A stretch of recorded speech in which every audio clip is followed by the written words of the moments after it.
Union of European Federalists.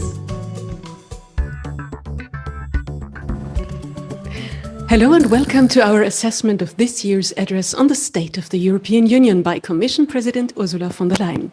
Thank you for being with us. That is UEF President and MEP Sandro Gozi and Lukas Mandl, also MEP and the President of UEF Austria. Thank you both for your valuable time and expertise.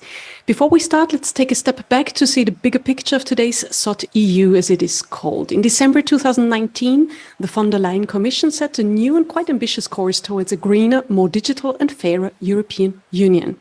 It had and still has 6 headline ambitions: the European Green Deal, a just economy, a digitally fit Europe, the European defence, a stronger Europe in the world, and a strong democratic condition of Europe. But development in all these fields has to happen whilst managing 2 unprecedented crises: the coronavirus pandemic on the one hand, of course, and Russia's war against Ukraine on the other. Both cause major disruptions to Europe and come with effects such as inflation or energy crisis and on and on. Commission President von der Leyen just addressed us Europeans in her annual SOTEU speech before the plenary of the European Parliament. The speech took stock of the achievements of the past year, addressed the most pressing challenges of our time and proposed ideas for shaping the future of the EU. The SOTEU address was then, as always, followed by a plenary debate with members of the European Parliament. Mr. Gozi, Mr. Mandl, you both just experienced the SOTEU address right in the heart of Europe in the Parliament in Brussels. Afterwards, you debated it. So let's start with some spotlight questions. Mr. Gozi, what was your first impression of the speech and the parliamentary debate afterwards? A very good one, I have to say, a very good one, because I think that the messages from President von der Leyen were the right one and were very, very clear. First, without rhetoric, without emphasis, we are on the right side of history. We were right on the 24th of February, without hesitation, to support the fight for freedom and democracy of the Ukrainian people. We were right to impose sanctions. We were right to provide Ukraine with economic and military aid. And now we are seeing the results. And we have to continue on toward this direction. This is, in my view, this was the most important message which was conveyed by von der Leyen. Linked to this, also the economic and response that we have to provide. I'm very sensitive, like I know my friend and colleague Lukas Mandl, on small and medium businesses. And finally, she took on the difficulties of the small and medium businesses deriving from the crisis, deriving from the energy crisis, and she announced a plan for SME. I think that this is very, very important, and I will finish here. The last, but certainly not the least, important message is finally she said a clear word on the Convention and on the reform of the European treaties, which is a strong and old federalist request on which finally we had a clear word from the President of the European Commission this morning here in Strasbourg. Thank you for your first impression, Mr. Mandl. What was your primary reaction to the address and your colleagues' reactions in the Parliament?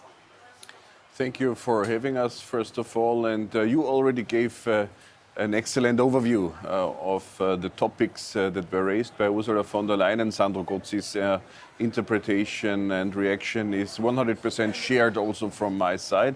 The reaction by the majority of colleagues in European Parliament, I would say, was standing ovations. This is what it was. This is the immediate reaction and the quickest kind to show support and to show understanding of the same priorities that were raised by Ursula von der Leyen as the Commission's President. And it's right to address this State of the Union speech in front of the Parliament, which is, as we all know, the only elected body, directly elected by the people and representing the citizens of Europe towards the institutions of the European Union, but also towards the world, which is maybe more important than ever before. That's why the geopolitical issues, the global views that Ursula von der Leyen shared with us were also well received by a vast majority of colleagues, I would say. Wonderful. Let's stay with you, Mr. Mandl. Have there been parts of the speech that have been your personal highlights as an individual, but also perhaps as a European federalist?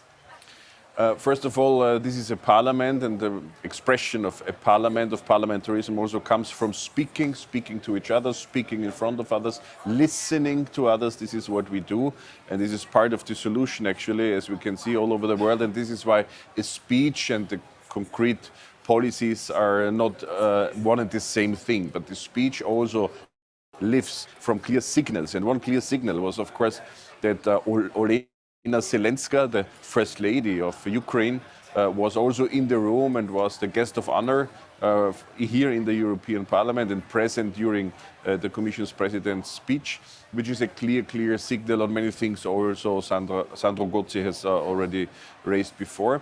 And when it comes to the content, I would say the strong support for Ukraine, but not only as a country, also the support for freedom on a global scale, for freedom for Europe, for peace for Europe, for prosperity, for the values represented by the European Union, human dignity, individual freedom. All of this was, of course, a major part that concerned me a lot in the speech of Ursula von der Leyen. Secondly, that she clearly showed the understanding that the Western Balkans must be integrated in the European Union. So this is a good foundation, I would say, for the further policies which we as parliamentarians expect from the European Commission and the Council of the Member States governments, because this is where decisions have to be taken which had already been taken a long time ago in the European Parliament.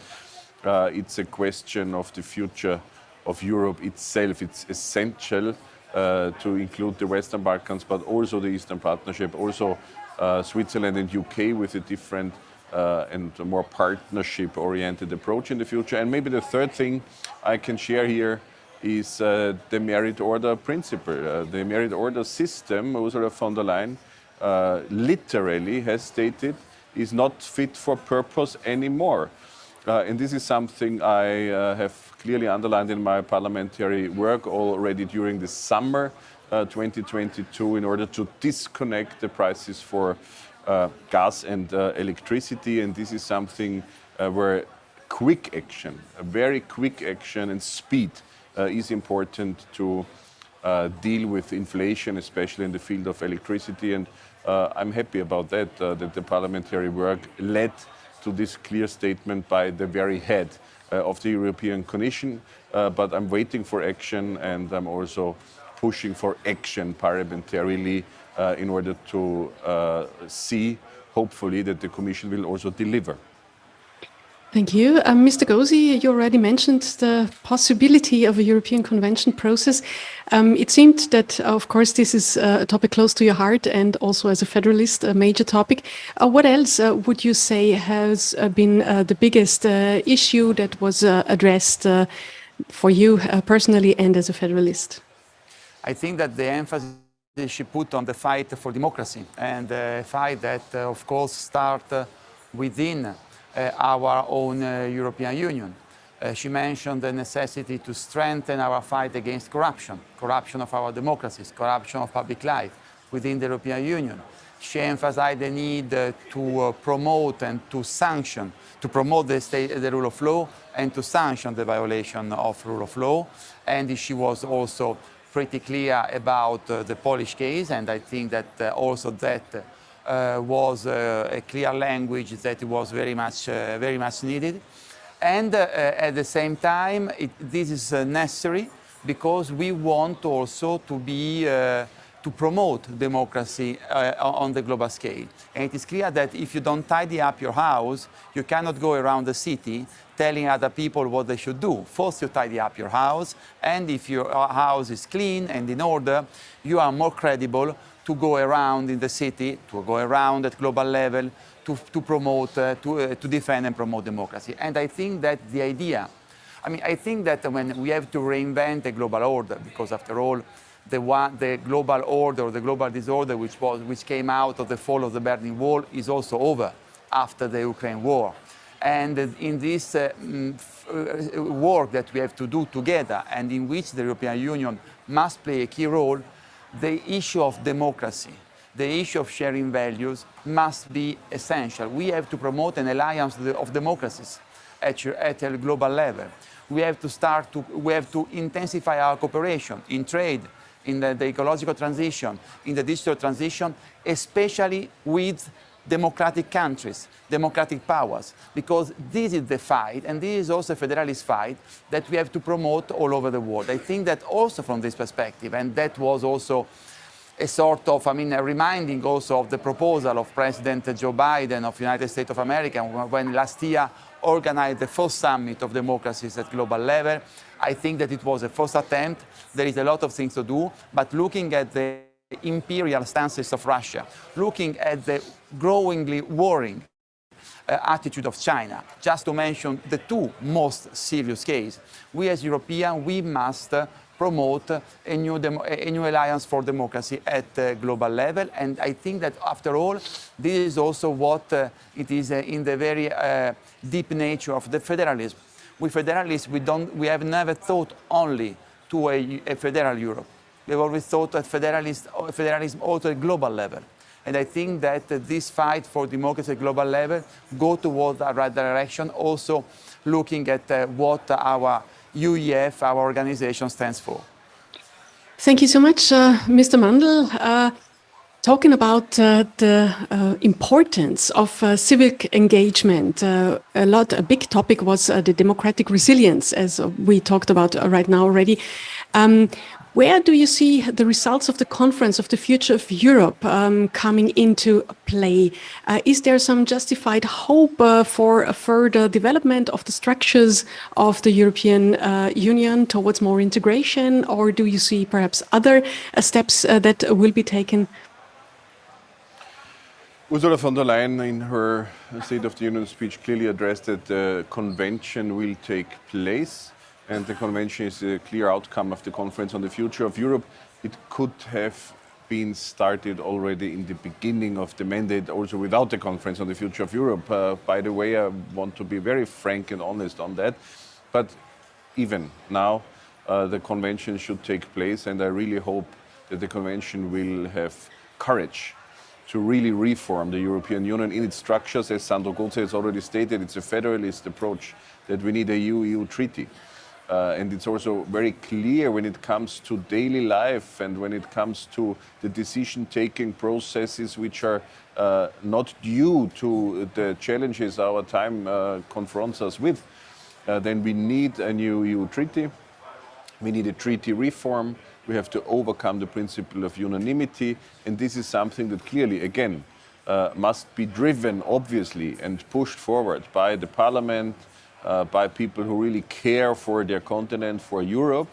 And to be addressed with that have to be the governments in the capitals of the 27 member states, because some are still reluctant to go into that direction. But it's clear that the future will need a different structure of the European Union, even for accession. We have talked about the Western Balkans before and the Eastern Partnership, and maybe also for a better relation with Switzerland and UK and others. We will need a new structure. Before, for example, we will have the accession of the 6 Western Balkan countries and others.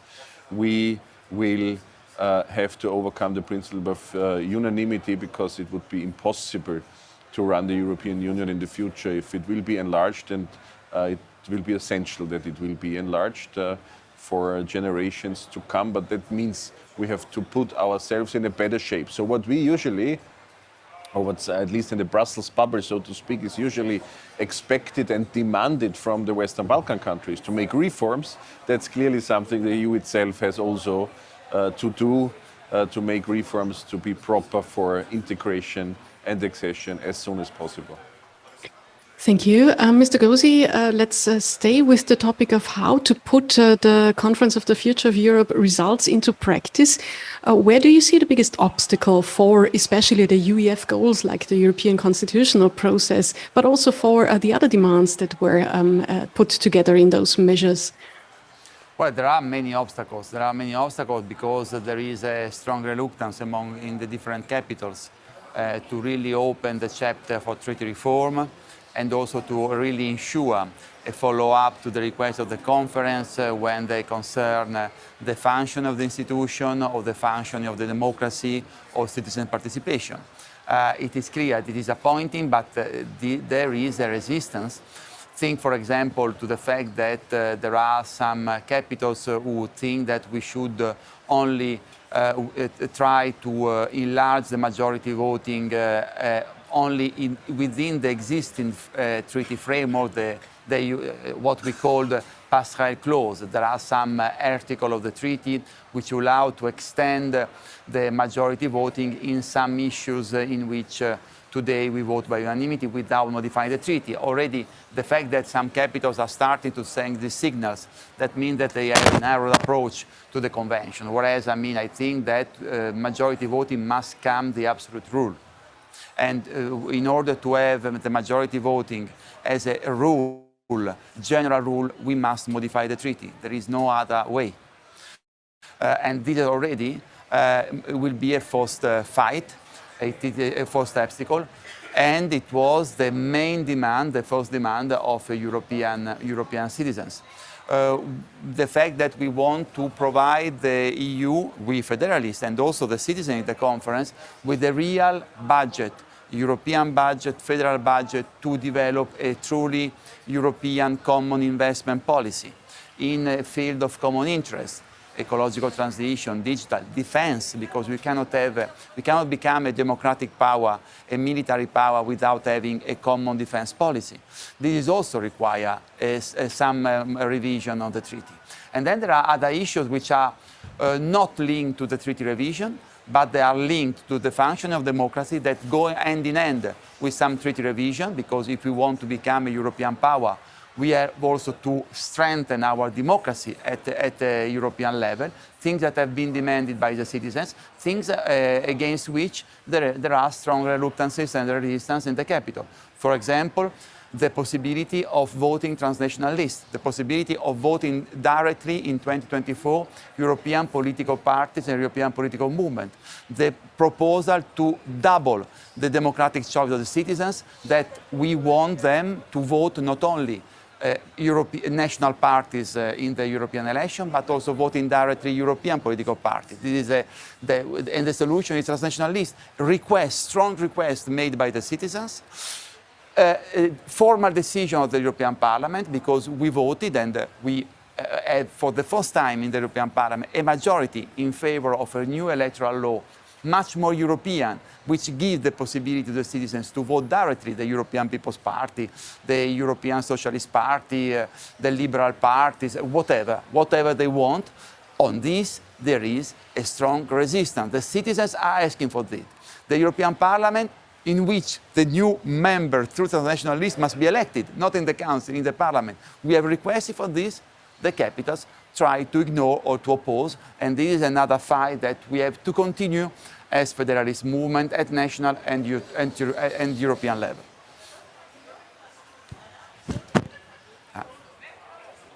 We don't hear. We don't have your sound, miss. We don't hear you. Two more questions to both of you, and one is about the democracy and the democratic resilience again, because I think it's major important.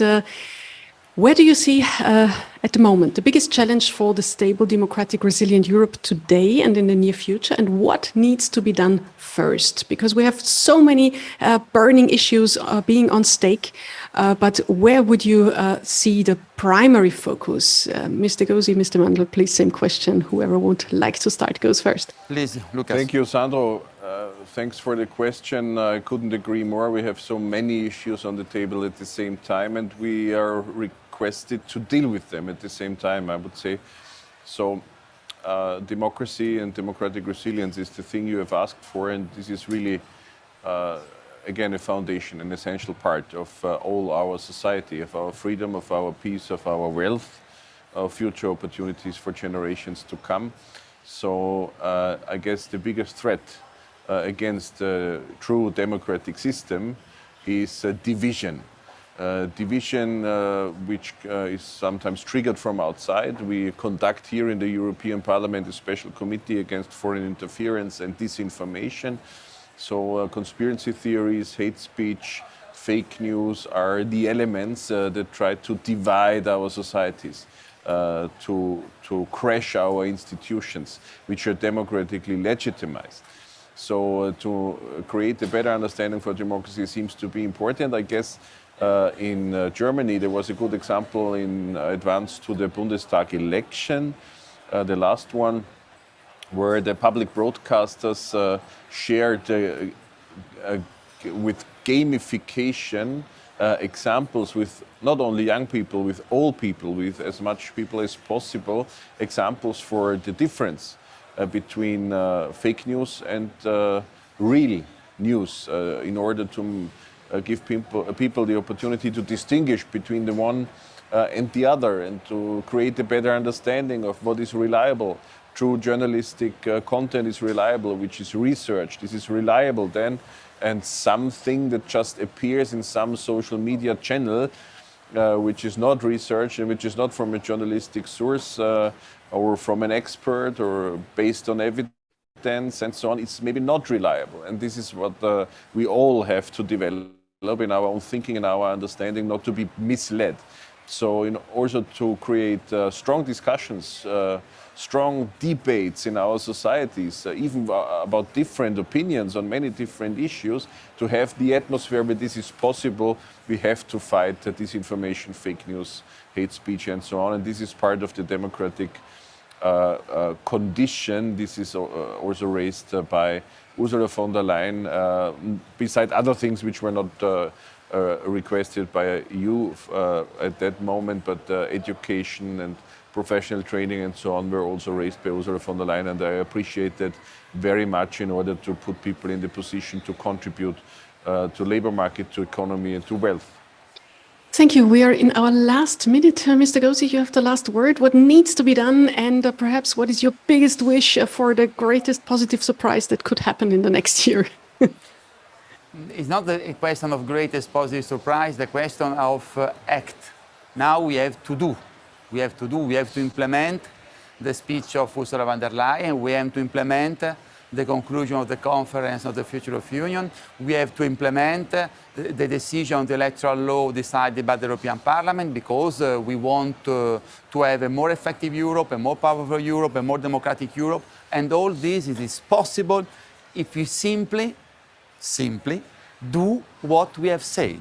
So now it is time for deeds and not for words. We have heard nice words, we have written nice words, now we did very nice, probably surprising, I don't know, deeds. This is my message to our friend, and thank you for your moderation, very efficient and good as usual. Thank you very much for your time, for your precious time, and all the best for you and your mostly valuable, incredibly valuable efforts towards a better Europe. Good luck and bye. Thank you very much. Bye-bye. Union of European Federalists.